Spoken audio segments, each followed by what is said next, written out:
BBC Afrique, au cœur de l'actualité. Merci à Serge Komako pour ce point de l'actualité, 18h35 GMT. Donc nous entamons cette deuxième demi-heure spéciale que nous proposons depuis Londres sur cette situation politique au Mali. Nous allons tout d'abord avec nos invités. Nous aurons tout à l'heure en ligne de Paris Kéchéri Doumbia, qui est membre du Front Nouveau Citoyen, cercle de réflexion de la diaspora malienne. Nous avons en ligne Soumaïla Cissé, donc l'un des principaux hommes politiques maliens, ancien président de la commission de l'UEMOA. Et également nous aurons notre analyste Marie Rodet, donc qui nous rejoindra dans le courant de cette demi-heure avec cette situation politique malienne. Tout d'abord à Dakar, Soumaïla Cissé, nous avons eu quelques difficultés tout à l'heure à établir la liaison avec vous. Soumaïla Cissé, vous êtes bien en ligne donc. Merci d'être au rendez-vous ce soir. Vous êtes donc un homme politique malien. Vous avez été, je le dis tout à l'heure, président de la commission de l'Union économique et monétaire ouest-africaine. Vous avez été sous le régime d'Alpha Oumar Konaré, secrétaire général de la présidence. Donc vous êtes directement intéressé, impliqué dans cette situation malienne. Donc Soumaïla Cissé, votre analyse ce soir de cette situation au Mali. Bonsoir à tous. Je voudrais d'abord dire que c'est une situation complexe, mais aujourd'hui, nous avons beaucoup d'espoir. Il y a un espoir qui est né pour les Maliens depuis quelques jours. Il y a un soulagement réel. Et je pense que l'intervention qui a été faite par les troupes françaises a été absolument solitaire. Nous avons aujourd'hui une mobilisation générale des troupes ouest-africaines et du Tchad. Ceci augure aussi de la solidarité qui sied dans de telles organisations. Et aujourd'hui, je pense que tout le peuple malien est mobilisé et attend un résultat positif de ces différentes interventions. Voilà, je pense qu'après 9 mois de souffrance des populations, avec les mutilations, les privations diverses, en particulier en direction des populations les plus vulnérables, je pense aux femmes, je pense aux enfants et aux jeunes, je pense qu'aujourd'hui, l'espoir renaît et il faut absolument transformer l'essai, comme on dit. Alors, Soumaïla Cissé, vous êtes vous-même originaire donc du Nord Mali, de Niafounké, et vous avez des contacts, est-ce que vous avez des informations sur votre famille donc qui est encore sur place? Oui, j'ai des informations parcellaires, mais incomplètes parce que les communications sont coupées depuis quelques jours. Je sais qu'il y a beaucoup d'espoir attendu, il y a des mouvements, on sent que quelque chose se passe dans ces zones-là. Et je pense qu'il faut vraiment l'arrivée des troupes pour avoir une situation réelle de ce qui se passe. Il y a des sortes de barouds d'honneur, il y a des fuites en avant, de gens désespérés qui donc ont envie de montrer encore leur présence avant de pouvoir s'écrisper. Donc c'est une zone où le non-droit continue encore un peu. Et je pense que l'arrivée des forces armées va éclaircir la situation. Aujourd'hui, la zone est coupée du point de vue téléphone, donc les informations sont difficiles et rares. Alors, Soumaïla Cissé, vous restez en ligne, nous vous retrouverons dans quelques instants. Je rappelle que nous proposons donc un débat sur BBC Afrique sur cette situation politique malienne. Donc, nous allons avoir des échos à présent à Paris de ce que pense cette diaspora malienne. Elle est importante, particulièrement en France. Et Kéchéri Doumbia, vous êtes membre du Front Nouveau Citoyen. Vous êtes bien en ligne. Donc, ce Front Citoyen, un cercle de réflexion de la diaspora malienne, n'est-ce pas? Oui, bonsoir, c'est Kéchéri Doumbia. Je salue M. Cissé et je salue tous les auditeurs, les Maliens également. Donc nous nous sommes mobilisés ici à Paris, nous sommes mobilisés comme au pays pour manifester non seulement notre adhésion absolue et indéfectible par rapport à la libération intégrale de notre pays, au recouvrement de l'intégrité territoriale de notre pays et à l'instauration de l'unité nationale que nous avons de tout le temps connue au Mali malgré les difficultés. Donc ici, à Paris, il y a une diversité de mobilisations et de types de mobilisations et ça passe par des actions au quotidien. Nous, par exemple, au niveau du Front Nouveau Citoyen, on a un site internet et sur lequel on communique beaucoup, donc on traite de beaucoup de dossiers. Et on a organisé bien avant cette date, on a organisé la plus grosse manifestation sur Paris, le 7 avril 2012, pour la paix et contre l'occupation du Mali et contre la division du Mali et pour l'indivisibilité et l'unité territoriale nationale. Alors, ici, il faut quand même qu'on dise que nous sommes dans la même ambiance qu'au Mali par rapport aux frappes françaises. Et est-ce que Kéchéri Doumbia, est-ce que cette diaspora malienne, donc dans son ensemble, soutient l'intervention militaire de la France dans votre pays? Alors, c'est difficile de dire soutien ou soutien pas. La question ne se pose pas en ces termes. Les frappes françaises sont exactement l'équivalence du débarquement de Normandie dans les années 44 ici en Europe et à la libération de Paris. Parce que quand on est dominé, quand on est sous le joug d'étrangers, peu importe, surtout d'étrangers qui sont arrivés à la faveur de la trahison des frères ennemis, donc forcément, quand un pays plus fort ou quand une force plus forte vient et vous libère de ce joug-là, tout le monde le salue unanimement.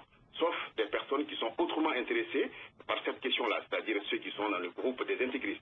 Donc tous les Maliens sont dans cette même euphorie. Mais qu'à cela ne tienne, on a quand même quelques questions, quelques interrogations par-ci par-là, parce qu'on se dit que c'est vrai que le Mali n'aurait pas dû connaître cette frappe-là aujourd'hui, je veux dire en janvier 2013, parce que le Mali aurait dû bénéficier de la prise de position de fait et de la CEDEAO en sa faveur et aussi bien de la France, de l'Union africaine, des Nations Unies, parce que le Mali a été agressé. Rappelons-le, le Mali a été agressé en violation de tous les accords, aussi bien internationaux que des accords sous-régionaux. Et donc le Mali a été agressé aussi au vu de tout le monde et abandonné dans cette agression-là. Après, il y a eu des tentatives de négociation. On nous a dit il y a 8 mois que la CEDEAO va déployer 3300 hommes au Mali. Ça n'a pas été fait parce que apparemment la CEDEAO est quand même dans une situation que seuls les responsables de cette organisation peuvent répondre. Mais la vérité, c'est qu'il a fallu que ces frappes françaises aient lieu pour que la CEDEAO, tant bien que mal, essaie de se mettre en avant pour se mobiliser dans une sorte de justification de son adhésion. Merci. Maintenant, ce n'est pas le moment de règlement de compte ou de rappeler qu'est-ce qu'il fallait. Merci Kéchéri Doumbia. Nous vous restons en ligne, nous vous retrouvons dans quelques minutes dans le courant de ce débat, donc 18h43 minutes, débat spécial que vous propose BBC Afrique. Je me retrouve, avant de retrouver notre analyste Marie Rodet, je me retrouve à nouveau vers Soumaïla Sissié. Donc vous êtes en ligne de Dakar. Je rappelle que vous êtes l'un des hommes politiques de premier plan au Mali. Donc première question, Soumaïla Sissié, est-ce que effectivement, comme le suggérait Kéchéri Doumbia, il a fallu l'intervention des forces françaises pour que les Africains, les troupes africaines de la région se mobilisent? Merci. Je voudrais aussi à mon tour saluer M. Doumbia et à travers lui toute la diaspora malienne, en particulier celle qui est en France, qui est très active, qui donne le temps, que j'ai eu la chance de côtoyer pendant quelques mois. Et je pense que le rapport est déterminant pour le développement de notre pays. Ce que je voulais dire, ayant participé moi-même à la vie d'une organisation régionale, c'est toujours très difficile de mettre en mouvement un ensemble de forces de ce type. Ce qui est sûr, c'est que la communauté ouest-africaine est mobilisée depuis de longs mois et je pense que toutes les démarches qui ont eu lieu, tant au niveau des autorités maliennes qu'au niveau de l'Union africaine et des Nations Unies, montre que ces autorités étaient mobilisées. Il est évident Est-ce que vous ne pensez pas, je vous interromps, je m'excuse, est-ce que vous ne pensez pas que cette mobilisation a été longue à se mettre en place et qu'elle a commencé par l'intervention des forces françaises? Oui, tout dépend de ce qu'on appelle mobilisation. Je crois que vous réduisez la mobilisation à la présence sur le terrain. Je crois que la mobilisation a commencé bien avant cela. Aujourd'hui, nous sommes dans une situation particulière parce que les événements se sont bousculés. Et je pense que l'ensemble de la communauté internationale était mobilisée depuis un moment. Bien sûr, en tant que Malien, connaissant les difficultés, étant moi-même originaire du Nord, connaissant les souffrances et les mutilations qui ont eu lieu, c'est vrai que nous espérions une intervention beaucoup plus rapide. Aujourd'hui, il ne faut pas faire fine bouche de ce qui est arrivé. Les militaires français ont été très rapides, ont été déterminants, mais aujourd'hui, je pense que nous assistons à cette mobilisation. Je pense que ce qui est important aujourd'hui, c'est vraiment ce qui se passe maintenant sur le terrain, ce qui se passera demain, qu'on puisse préparer l'avenir ensemble. On réglera les comptes, on regardera les retards, on dira qui n'a pas fait son boulot à un moment donné et nous pourrons savoir quels sont les dysfonctionnements qu'il y a. Il faut dire aussi qu'il y a quelque chose d'important, c'est la première fois dans notre zone qu'on ait quelque chose, une crise de cette ampleur. On a eu des crises dans d'autres pays, mais de cette ampleur, avec une agression forte venant de l'extérieur, qui va de l'Afghanistan ou, je sais pas, jusqu'au Canada, et j'ai appris. Et je crois que ceci explique pourquoi c'est un peu long, c'est un peu difficile, mais toujours est-il que, bien sûr, on espérait des interventions beaucoup plus rapides, tant du côté de la communauté ouest-africaine que du côté de la communauté internationale. Alors, nous allons retrouver Marie-Renée dans un instant. Soumaïla Cissé, une autre question. Est-ce que vous ne pensez pas que cette situation au Mali, donc, qui s'est développée au cours de l'année dernière, mais au cours des années précédentes, n'est pas aussi un peu l'échec des dirigeants politiques maliens, des hommes politiques, à faire face aux problèmes qui se posaient dans le Nord? La précédente administration d'ATT, donc, qui a été renversée par un coup d'État, a été fort critiquée à cet égard, et que ce n'est pas aussi un échec politique malien, cette situation à laquelle nous devons faire face aujourd'hui? Oui, je pense qu'entre Maliens, nous aurons l'occasion vraiment de faire un bilan. Nous aurons l'occasion de voir qu'est-ce qu'il faut faire pour que cela ne soit plus. Aujourd'hui, en période de détresse, en période de difficulté, c'est toujours très facile d'indexer les uns les autres. Mais ce qui est sûr, c'est que s'il y a crise, c'est qu'il y a quelque chose qui n'a pas marché quelque part. Mais il faut dire aussi que nous sommes dans un pays où il y a régulièrement ce genre de crise. Ça veut dire que notre gouvernance est interpellée. Les 50 ans d'indépendance sont interpellés sur la façon dont nous gérons les différentes communautés dans nos différents pays. Et je crois que ces crises cycliques ouvrent la voie aujourd'hui à une réflexion beaucoup plus profonde sur l'avenir même des États africains. Je crois que c'est comme ça que moi je pose le problème. Aujourd'hui, c'est trop tôt de dire, bon, c'est la faute exactement à un tel, c'est la faute exactement à un tel, c'est la faute à la classe politique. Toujours est-il que quand il y a une crise, c'est qu'il y a un échec quelque part, et je crois qu'il faut que nous l'assumions tous ensemble et que nous cherchions ensemble les voies et moyens pour qu'une telle crise ne se répète plus dans notre pays. Nous avons risqué notre pays lui-même, son existence. Et je crois qu'on ne peut pas avoir une crise plus grave que celle-là pour un pays souverain comme le Mali. Merci Soumaïla Cissé, merci de rester en ligne également. D'accord, le débat se poursuit donc sur BBC Afrique. Nous rejoignons également tout à l'heure Kéchéri Doumbia. Je voudrais faire intervenir donc à ce moment du débat, 18h47 GMT, Marie Rodet, notre analyste. Marie Rodet, donc vous êtes universitaire, vous êtes ici en poste à Londres, à la SOAS, l'école des hautes études africaines et orientales. Donc Marie Rodet, bonsoir et bienvenue dans ce débat. Vous êtes bien en ligne. Donc oui. Cette situation politique malienne, évidemment, la priorité est à l'action militaire, mais il ne faut pas oublier que le Mali a été victime d'un coup d'État, donc il y a l'année dernière, une situation difficile. Alors, cette situation politique malienne, disons dans le court terme, comment l'envisagez-vous? Évidemment, comme le disait Monsieur Cissé, la classe politique malienne actuellement est face à une crise très importante et la manière dont les différents partis politiques ont géré cette crise tout au long de l'année 2012 suite au coup d'État, malheureusement leur a fait perdre beaucoup de légitimité. Et ils n'en avaient pas forcément beaucoup auprès des populations. Et c'est pour ça, sans doute, que dans un premier temps, les populations ont fortement soutenu le coup d'État. Donc, il y a une crise profonde dans la classe politique malienne.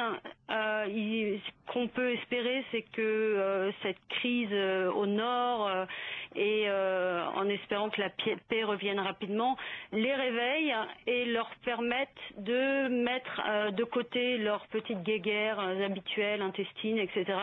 On aurait aimé, évidemment, mais on peut toujours espérer qu'il y ait une plus forte union nationale et ça aiderait évidemment le pays à avoir de l'avant. Marie Rodet, est-ce qu'on peut estimer aujourd'hui que la communauté politique malienne, la classe politique est toujours divisée entre ceux qui soutiennent le capitaine Sanogo, donc l'auteur du coup d'État dont je parlais tout à l'heure, qui a toujours un poids politique au Mali, et ceux qui y sont opposés?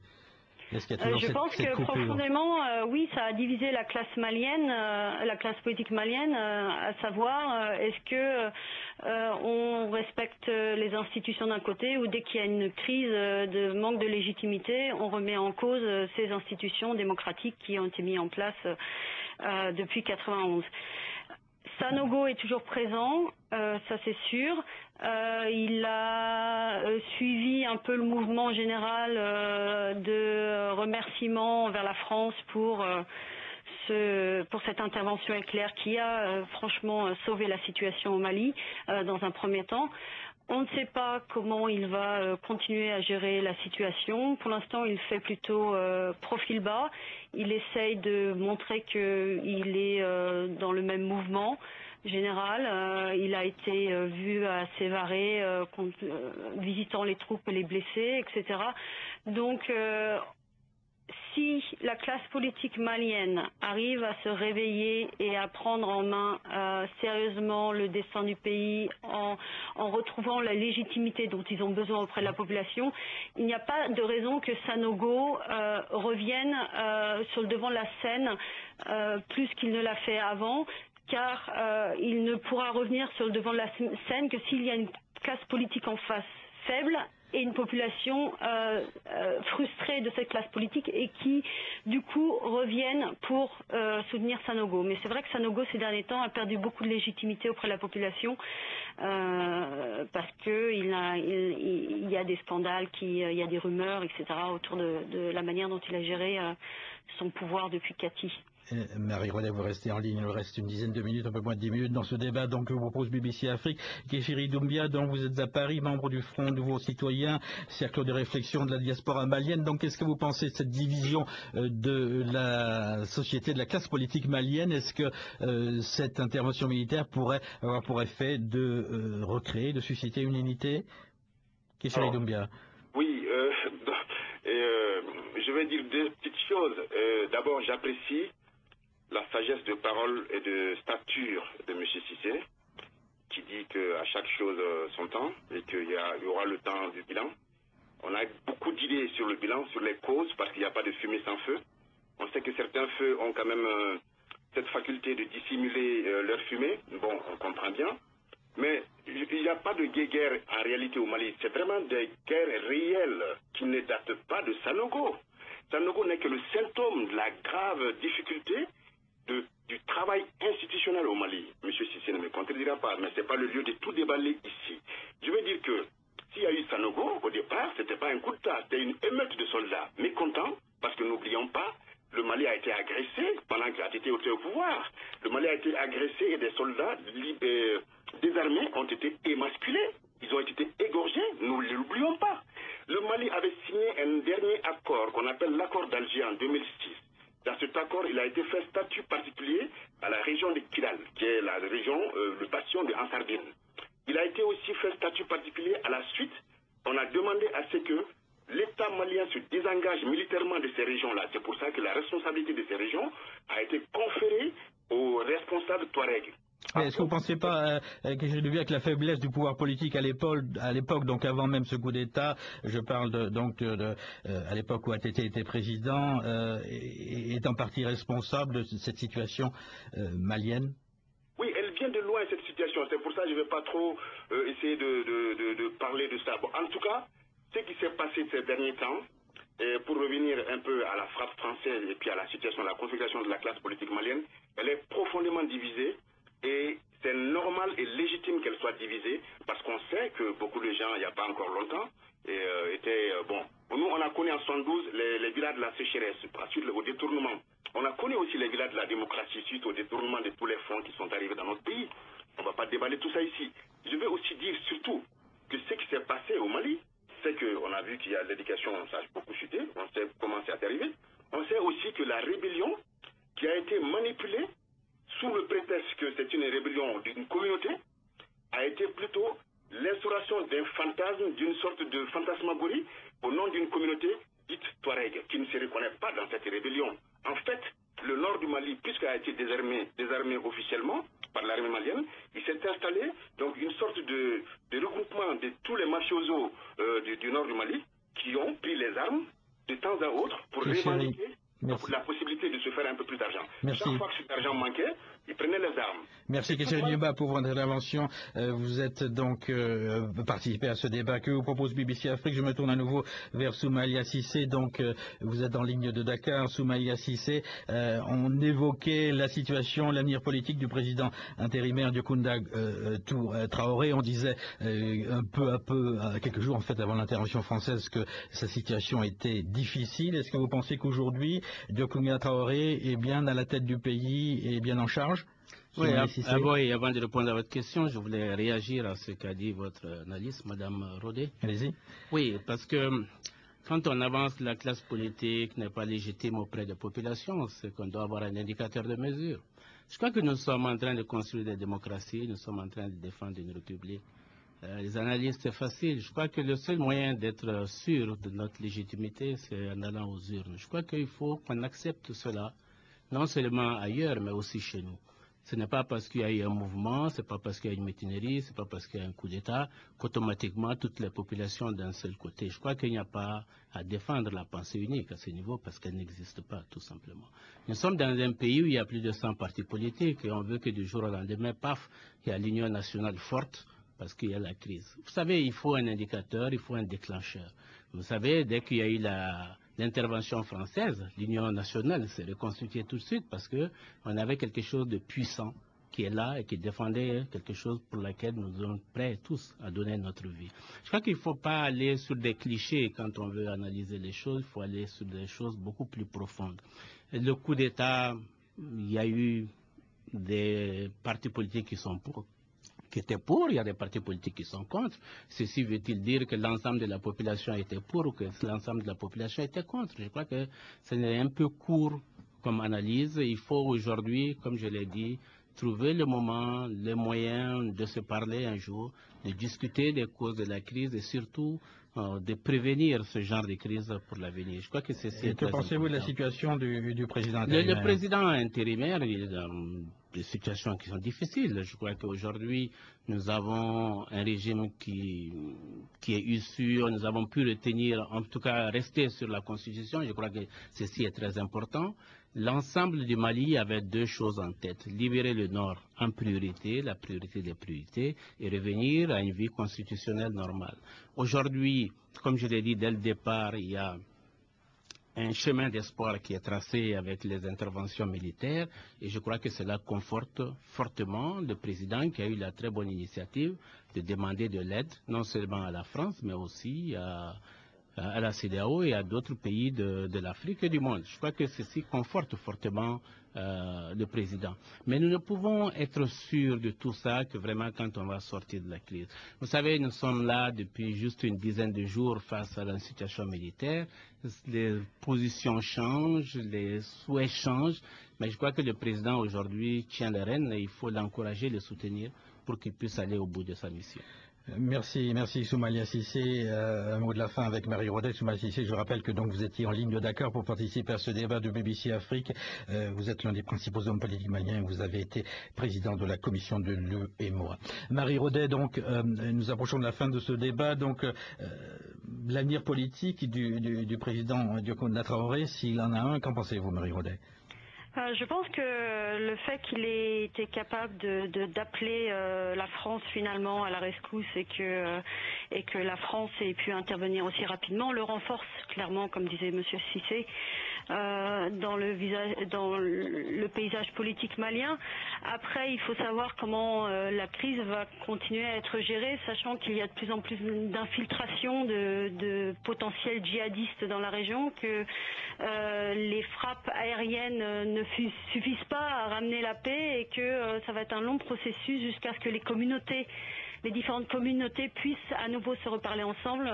On a peur, souvent on entend que est-ce que les Maliens pourront pardonner aux gens du Nord, à une partie des gens du Nord de s'être rebellés et d'avoir profité de la situation politique au Sud pour avancer et mettre voilà. Merci Marie Rodet. Vous étiez l'un des intervenants dans ce débat de BBC Afrique. Nous allons maintenant refermer également avec nous donc Soumaïla Cissé à Dakar et à Paris et Kéchéri Doumbia Doumbia. Merci à tous les trois. Nous n'avons malheureusement pas pu établir la liaison avec Bamako. Merci d'être fidèles à BBC Afrique. Cette édition spéciale était produite par Vénus Chimana. Nous nous retrouvons demain, 18h GMT, pour une heure entière d'information. Merci à toutes et à tous et bonne soirée. Au revoir.